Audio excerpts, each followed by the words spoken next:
India, land of mystery, wisdom, and spirituality. India is known to have produced many saints, sages, and holy men. These illumined beings glorify a spiritual past unequal in the history of mankind. Now there are rumors of another exceptional being living in India. His reputation is illustrious. Miracles, formerly associated with Jesus Christ, are an everyday part of his life.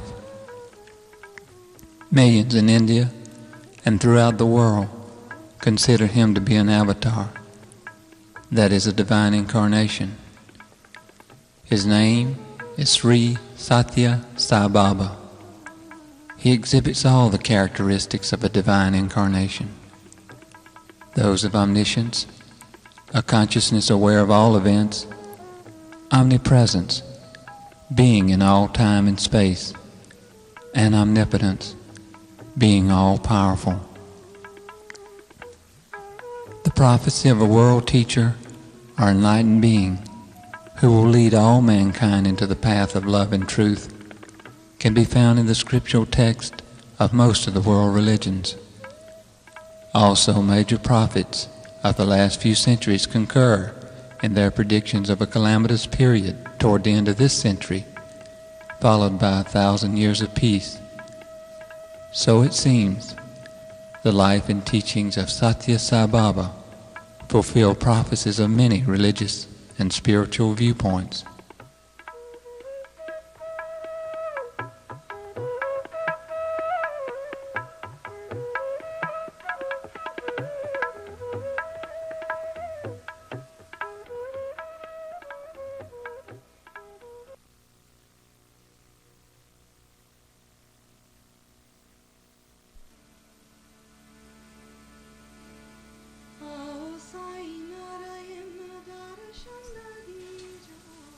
Sai Baba was born November 23, 1926. Musical instruments played on their own accord. Also, a cobra was found under the newborn baby. Early in life, he displayed a special nature by refusing to participate in any activities that were harmful to animals, like cockfighting or bullock races on the riverbed. He would continuously invite beggars and the poor to his house for his mother and sister to feed. As a child, he was precocious, astounding everyone with his musical talents. He wrote and performed plays with spiritual and moral lessons to adults. Young Sathya always had a group of followers whom he constantly amazed by giving them sweets from an empty bag or turning frogs into swallows that flew away. He also taught them devotional songs in praise of God. On October 20th, 1940, young Sathya suddenly announced, "I am no longer yours. I am Sai. I do not belong to you. My devotees are calling, and I have work to do." He started his mission in his 14th year and taught those devoted to him songs glorifying God. The early devotees were enchanted by an endless flow of miracles, like producing a person's favorite kind of fruit on a wish-fulfilling tree which overlooked Puttaparthi. He would feed all who came to him by passing his hand over containers of food. He would heal the sick and counsel those present on a spiritual way of life. He performed medical operations with surgical instruments that would suddenly appear as he needed them and vanish when he was through with the operation. He began appearing to devotees in faraway places in his physical body. On festival days, while participating in parades, vibhuti, which is sacred ash, would form on his forehead. Later, the ash would change colors. He would select flowers from garlands and scatter them. As they fell, they turned into medallions with different forms of God on them. His personality was irresistible, and his fame spread.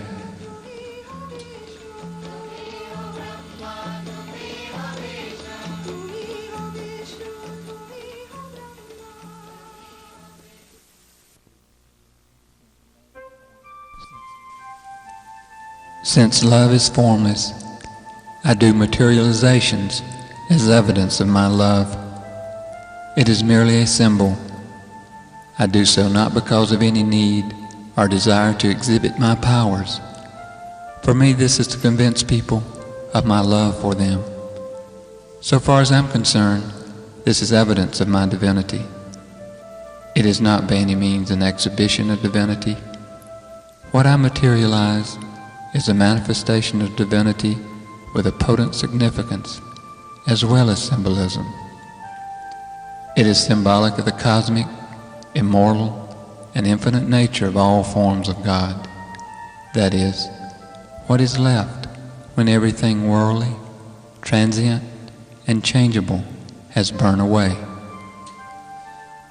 In the first place, it is symbolic of the life-death cycle in which everything ultimately reduces itself to ash. For dust thou art, and unto dust shalt thou returnest. Ash or dust is the final condition of things. It cannot undergo any further change. In the spiritual context, it constitutes a warning to the receiver to give up desire, temptations, and make oneself pure in thought, word, and deed.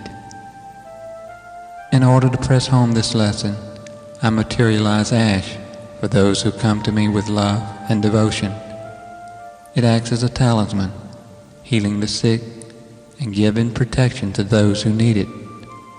My power to protect, heal, save, and materialize objects originate in God and can be used only by an avatar.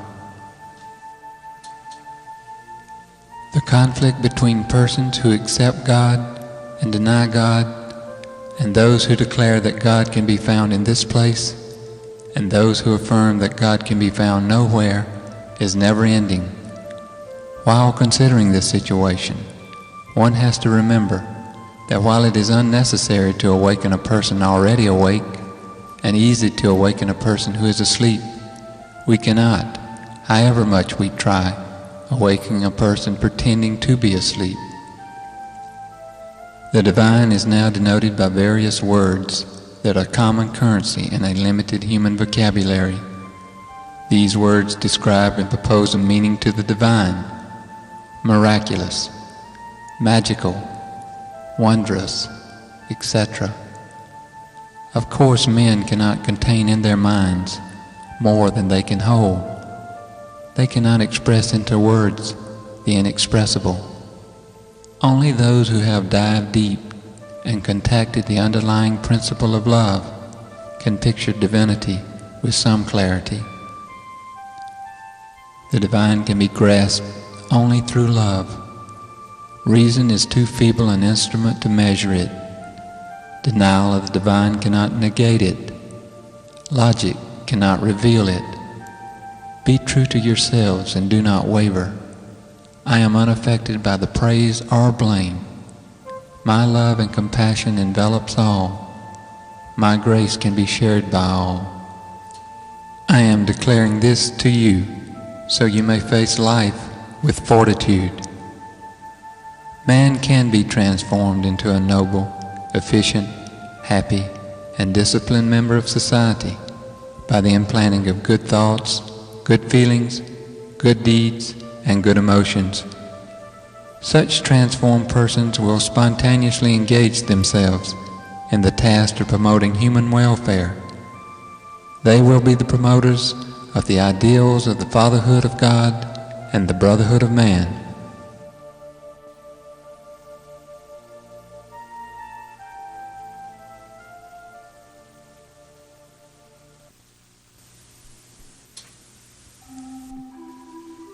The followers of each religion call upon one God who is omnipresent and listens to their prayers, be they from any race or whatever language they speak. But it is the same God who confers happiness upon all mankind. No religion has a separate God, showering grace only upon those who profess to abide by that faith. It is the destiny of man to journey from humanness to divinity, as he has already journeyed from animalness. In this pilgrimage, he is bound to encounter various obstacles and trials. In order to smooth his path and help him overcome those troubles, sages, seers, realized souls, divine personalities, and incarnation of God have appeared among men to illumine the path. They move among the afflicted, the seekers who have lost their way, and lead them into confidence and courage. Certain personalities are born and live out their days for this very purpose. Such guides, examples, leaders appear among all peoples and in all lands. They inspire faith in high ideals and teach as if their voice is the voice of God. Jesus set an example of peace, love, charity, and faith. Sai Baba uses his magnetic appeal to encourage all people to accept the simple truth, God is love. His teachings in life reflect the same aim, that of making people realize their closeness to God and instilling qualities of love and truth into their lives. By his actions, he instills faith, hope, and belief in God. He gives all who comes with open heart peace. He feeds and clothes the sick and poor, educates children all over India, provides medical services to the needy, rescues devotees from disaster all over the world. He counsels, guides, and directs spiritual seekers from all the world religions. He has even restored life to those who have been pronounced clinically dead. Miracles, as they are called, are part of his mission. They awaken and inspire faith in God as they represent and reflect his will. By using miracles in his mission, he shows glimpses of the unlimited power he commands. He never uses his power for personal gain, but always to encourage and inspire faith in God. The real miracle is Sai Baba's love, which is the message of his mission. His life is forever involved in helping, inspiring, strengthening, and sustaining the love of his devotees by his example. His life is truly his message, an offering of love to those afflicted of body, mind, and spirit. The love he shows transcends racial and religious barriers, saying to all, there is only one religion, the religion of love.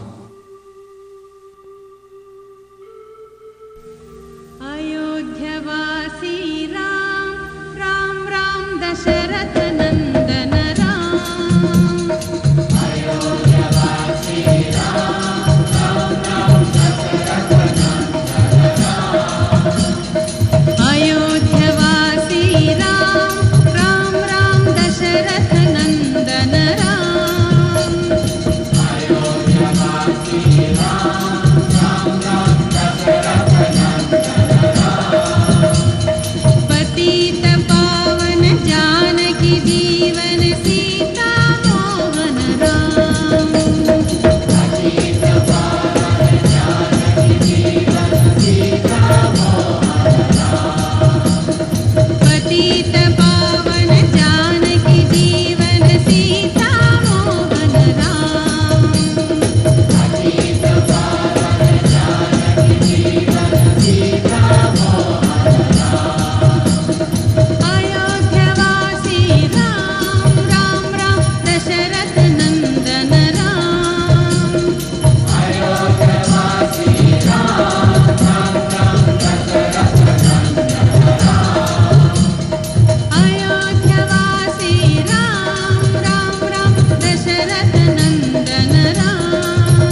Whenever grief and anxiety overwhelms the world, the Lord will incarnate in human form to re-educate the human community into the path of peace.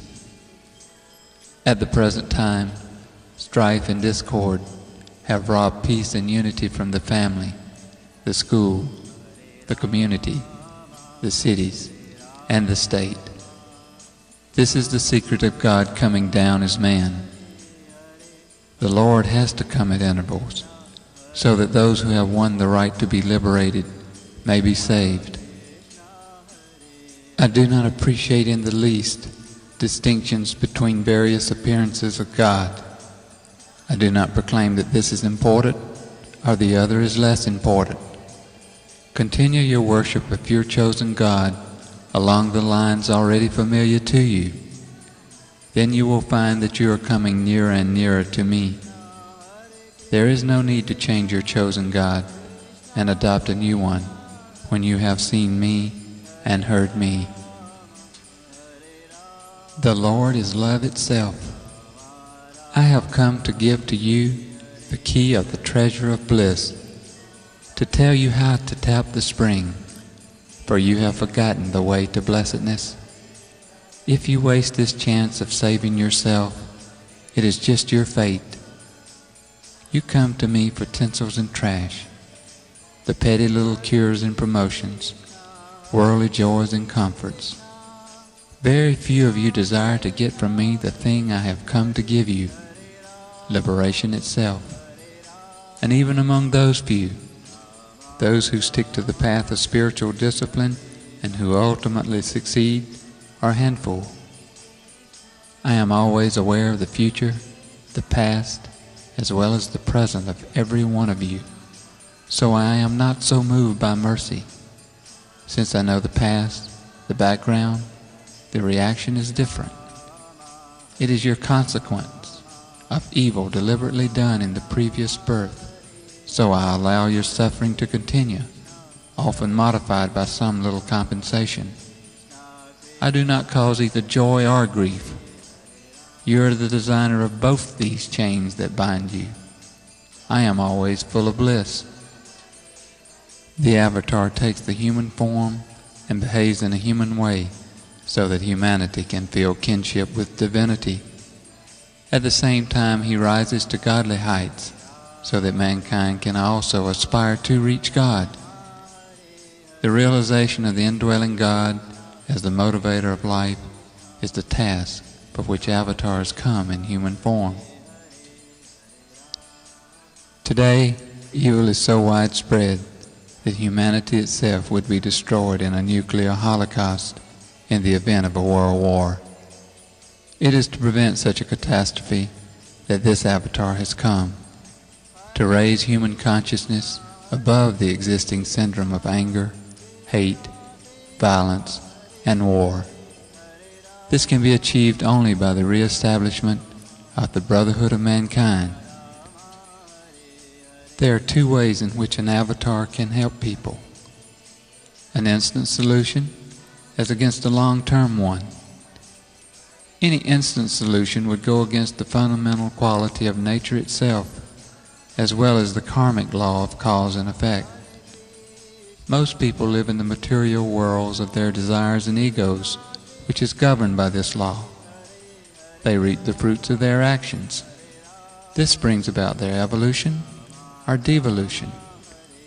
If the avatar intervenes to instantly solve their problems, it would stop all action, development, even evolution. This solution can be ruled out because it totally negates the natural laws.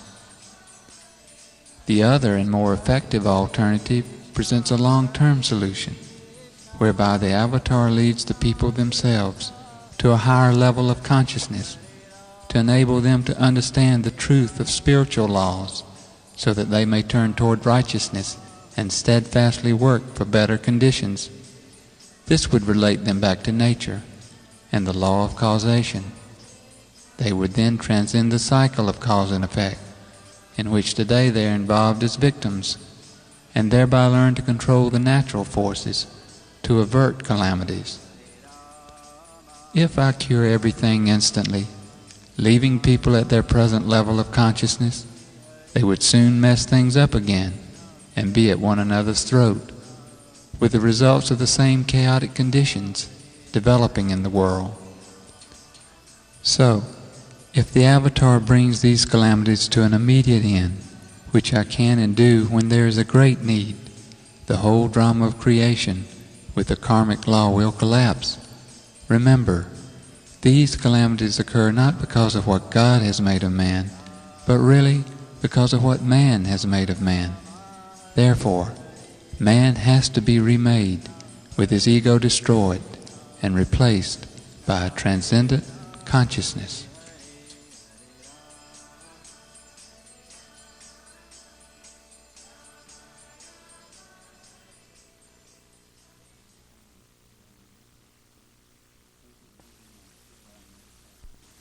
Jesus was a master born with a purpose, the mission of restoring love, charity, and compassion into the hearts of man. He had no attachment to the self. He never paid heed to sorrow, pain, joy, or gain. He had a heart that responded to the call of anguish, the cry for peace and brotherhood. He went about the land preaching the lesson of love, and poured out his life as a libation in sacrifice to humanity. Jesus was the name he was known by. He was honored by the populace as Christ, for they found in his thoughts, words, and deeds no trace of ego. He had no envy or hatred. He was full of love, charity, humility, and sympathy. Jesus came as the embodiment of love and compassion, and lived among men holding forth the highest ideals of life. You must pay attention to the lessons he elaborated in the various stages of his life. I am the messenger of God, he declared. Yes, each individual has to accept that role and live as examples of divine love and charity. Jesus wandered in lonely places for 12 years, engaging himself in study, spiritual exercises, and meditation on God. Jesus spent 5 years in the Himalayas, realizing he was the Christ when he was 25. He traveled in India, Persia, Tibet, Egypt, and other countries. He searched for the divine in the objective world of nature, but he soon realized that nature is a kaleidoscopic picture created by one's own imagination, and sought God within himself. Here in India, his stay in the Himalaya monasteries in Kashmir brought him greater success. From the attitude of being a messenger of God, he declared that he was the Son of God. For the old attitude meant duality, a master-servant relationship. One could not then move beyond the orders of the master. One had to carry out the duties laid down in the scriptures. This he found irksome, for he felt that he was the image, while God was the original. This bond of relationship increased. With heart consciousness in the ascendant, you feel nearness and dearness, and so the Father-Son bond seems natural at this stage. Later, as this consciousness stabilized, Jesus declared, "I and my Father are one." Jesus said that the bread taken in the Last Supper was his flesh, and the wine his blood. He meant that all beings alive with flesh and blood are to be treated as he himself, and that no distinction should be made as to friend or foe, we or they. Every body is his body, sustained by the bread. Every drop of blood flowing in the veins of every living being is his, animated by the activity that the wine imparts to it. That is to say, every man is divine and should be revered as such. When Jesus came, he washed the feet of all people, which means, I am your servant and am serving you, so you in your turn should serve the world. Follow Jesus Christ. Decide to direct your lives along the path he laid down. His words must be imprinted on your hearts, and you must resolve to practice all that He taught. We are true Christians only when we live according to the teachings of Jesus and practice them in daily life. Jesus was a person whose only joy was in spreading divine love, offering divine love, and living divine love.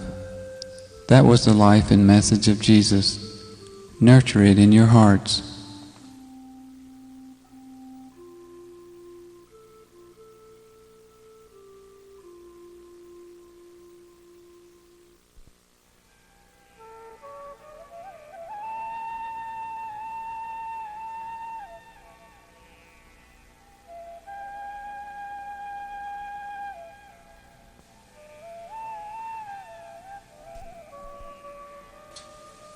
God is man and man is God. All of us have something of God, the divine spark within us. All men are divine like myself, but with the Spirit embodied in human flesh and bone. The only difference is they are unaware of this Godhood. They have come into this karmic prison through the mistakes of many lives. I have taken this mortal form out of my own free will. They are bound to the body, while I am free of this bondage. The main difference is they are shoved hither and thither by desire. I have no desire but the Supreme One to make them desireless. We all belong to the same divine principle. The godliness which is present in everyone in the form of a little spark exists in me as the full flame. It is my mission to develop every little spark of God in everyone to the fullness of the divine flame. To the doubting or confused ones, I give this illustration. Those who want to secure pearls from the sea have to dive deep to secure them.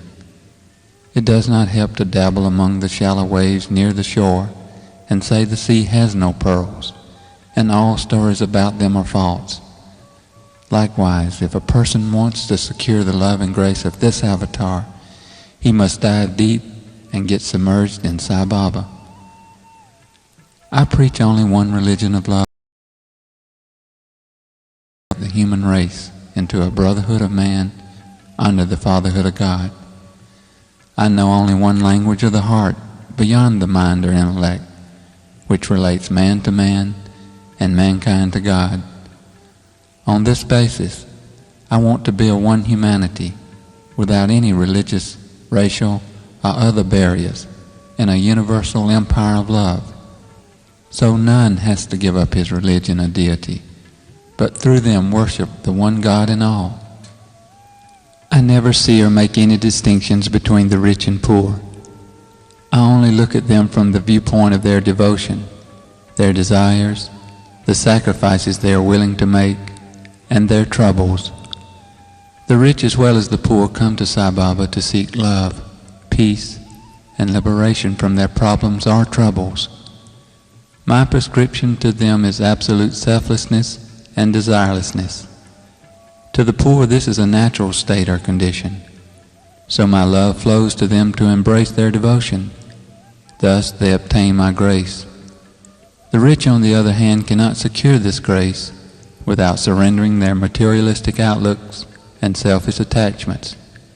So it becomes necessary for them to sacrifice material greed to receive spiritual grace. I tell them, ego lives by getting and forgetting. Love lives by giving and forgiving. Life without desire brings divinity to man, and those who seek my grace must shed desire and greed. Riches provide a fatal temptation. They are the source and cause of human bondage. The desire to raise the standard of living can never be satisfied. It leads to a multiplication of wants and consequent troubles and frustrations. We have to convince people that the idea of a high standard of living is wrong. It must be replaced with a high level of living and thinking on the basis of humility, morality, compassion, and detachment, as against the existing greed for competitive luxury. People have to be convinced that the only way to rouse the latent divinity in them is to master desire and conquer greed for pleasure and luxury, instead of being a slave to these false materialistic values.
Man's natural state is happiness, and he cannot be blamed for craving that which is his own.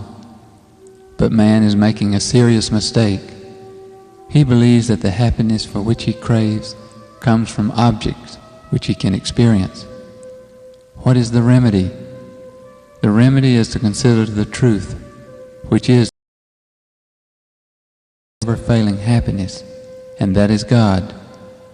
To drink of that ever-flowing spring of happiness, you must turn to yourself, to the divine, which, however obscured, is the resident of your heart, the subtle truth of your being.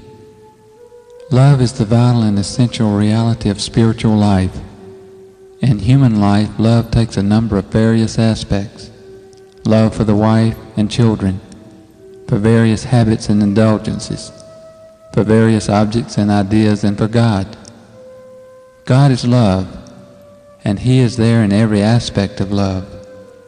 Although love, which is God, appears to be modified and even distorted in man, yet truly that divine love remains pure and perfect.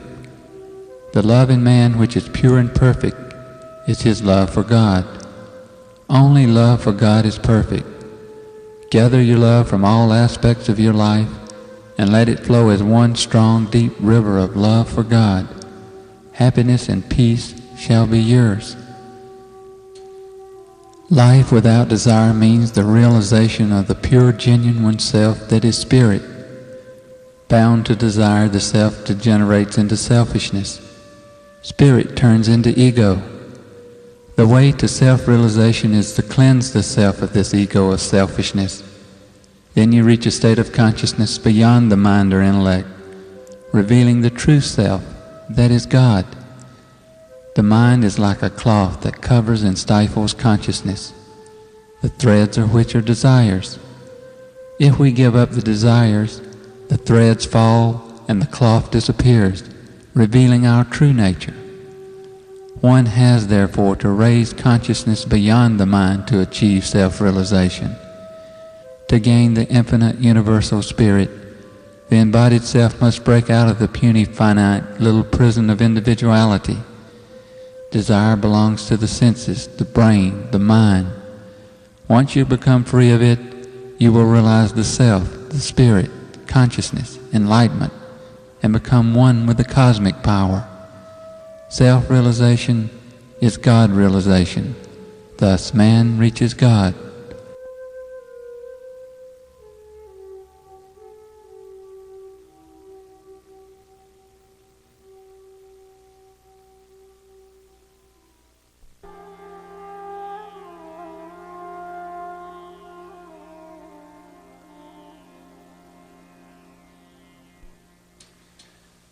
Cultivate the spiritual practice of prayer as a normal way of life. All prayers arising from pure love, with unselfish eagerness to render service, will reach God directly. Love alone can reveal to you the divinity latent in all. Love is God. Live in love. Love is selflessness. Selfishness is lovelessness. Do not waste your life pursuing the narrow interest of the self. Become what you truly are, the embodiment of love. No matter how others treat you or what they think of you, do not worry. Love for your own evolution and not for what others may say. Do not imitate others. Cultivate your own life. You have your own heart, your own opinions, your own ideas, your own will. Why then imitate? Imitation is human, but creation is divine. Follow your chosen path. Let your own experience of God be your guide and master. Do not go to the grave copying others. You won't find God if you search in the outside world. Your own heart shining with love is God's love. Follow the Master. Face the devil. Fight to the end. Finish the game. The true you is God. Others think of you as the personality. You are truly infinite divine spirit. When you become all-embracing infinite love, the divine will manifest in and through you. Cultivate not riches nor comforts and luxuries, but divine virtues. Speak softly and give comfort with every glance of yours. Do not be a slave to your sensual desires. Conquer lust and vanquish anger. Exile from your mind greed, hate, and jealousy. Dedicate your hands to the service of mankind. To resurrect love and compassion, you must kill jealousy and selfishness. Purify your heart. Then you will become fit to receive God's grace. God is interested in your heart, not your money. He is interested in your character and not your caste or religion. Born as a human being endowed with this powerful intelligence and the innate spark of divinity, you must realize that and come to understand your own nature. Man indulges in actions which are selfish to the core from the moment he gets up till he goes to bed at night. He lets himself be bound by selfish ideas. He does not care for others. You should try to understand the oneness of all. Even as you are involved in your daily routine, you should have a feeling of brotherhood amongst your fellow man. The inner significance of life is to make the journey from the state of I to the state of we. Love for all should spontaneously flow from your heart and sweeten all your words. The best spiritual discipline that can help man is love. Foster the tiny seed of love that clings to me and mine. Let it sprout into love for the group around you and grow into love for all of mankind. Let the love enfold all things and beings in all the world. Proceed from less love to more love, narrow love to expanded love. When you know that you are but a spark of the divine, and that all else are the same divine sparks, you will look upon all with reverence and true love. Your heart will be filled with supreme joy. Man is seeking joy in far-off places, in quiet spots, not knowing that the spring of joy is in his heart. Love is God. God is the embodiment of perfect love, so he can be known and realized, reached and won only through love. You can see the moon only with the help of moonlight. You can see God through the rays of love. See through the eyes of love. All beings are beautiful. Expand into universal love. This is the path which will bring out the divinity in you.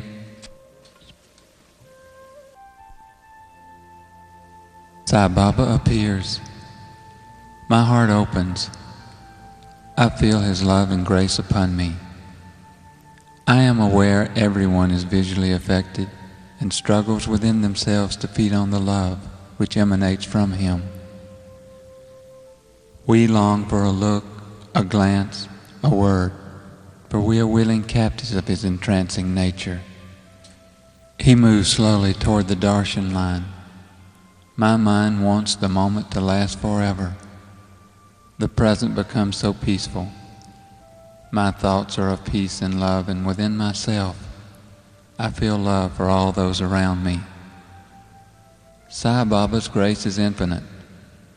We are blessed to be contemporaries of the Lord. To know him is to love him. I am aware his grace is available to anyone willing to open himself to it. It knows no caste, creed, race, color, or any human limitation. My heart is filled with peace and bliss as I experience his grace. Any thoughts of the outer world are suddenly washed away. His presence is total and complete. My mind struggles to understand as I perceive how beautiful he is. His jet black hair somehow reveals his uniqueness. An aura of light can be seen or felt all around him. His presence is magnetic, inspiring, yet tranquil. I try to comprehend his glory, but relinquish to the heart the experience. My heart opens to waves of love, and somehow within myself, I feel a great peace consume me. My breathing becomes deep, and I feel at one with everything, and love for all. Then my mind again becomes active by perceiving a blue color around his head.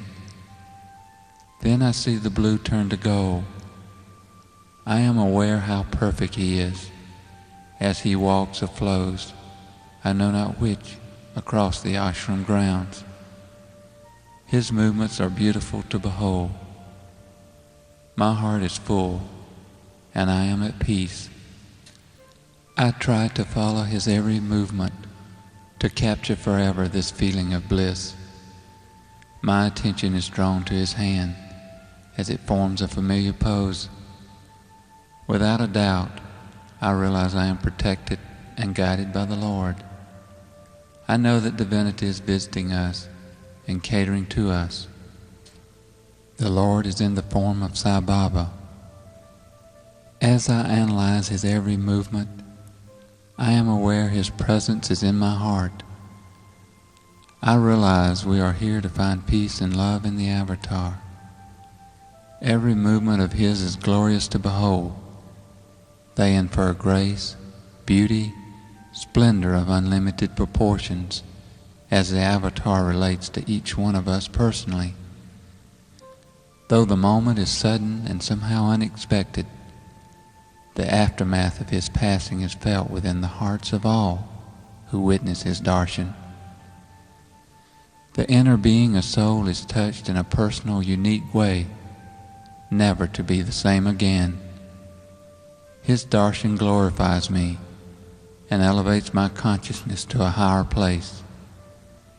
Each time I see him, my soul assumes more prominence in the evolution of my consciousness.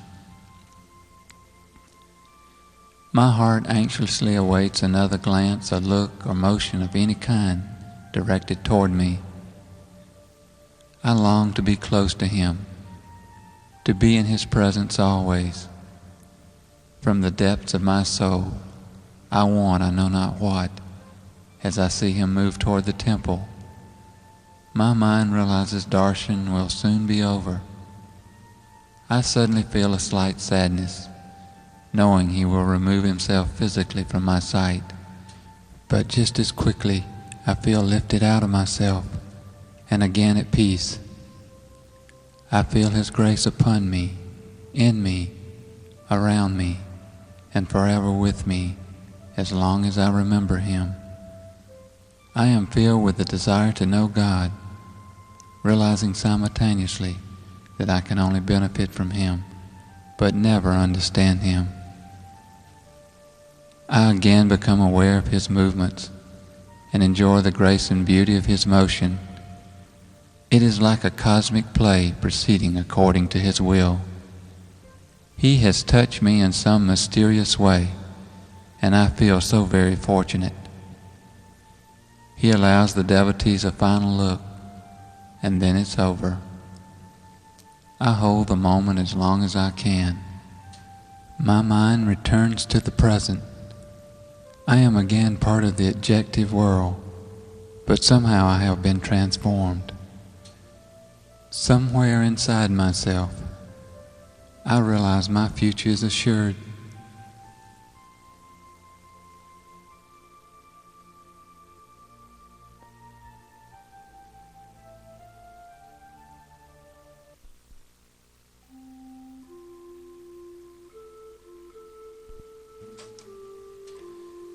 See with the eyes of love.